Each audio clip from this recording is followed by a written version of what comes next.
Конечно ќе се стави ред во Македонија кој може бесплатно да се лекува, а кој не.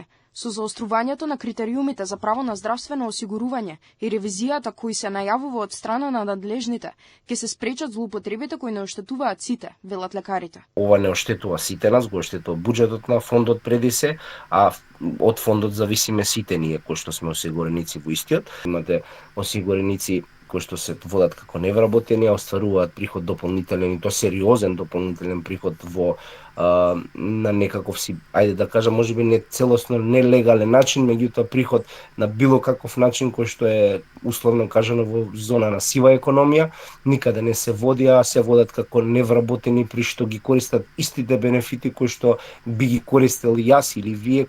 Прочистувањето на листата на осигуреници и новите критериуми следуваат по алармантните податоци споделени со јавноста дека во земјата има помалку жители отколку здравствени осигуреници. А оние кои имаат право на бесплатно лекување, имаат право и на подостапна терапија, велат лекарите. Голем дел од пациентите користат лекови против згручување на крвта која купуваат во аптеките, а потоа бараат рефундација на средства од државата.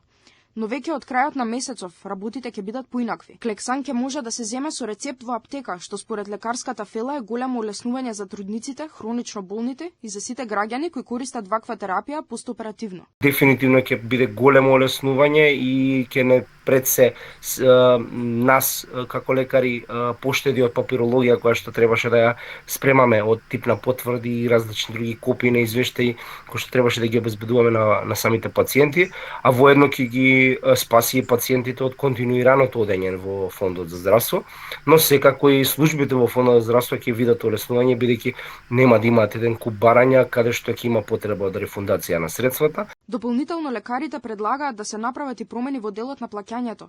Мора да има ревидирање, како што велат тие, според ризикот со кој се соочуваат пример пушачите.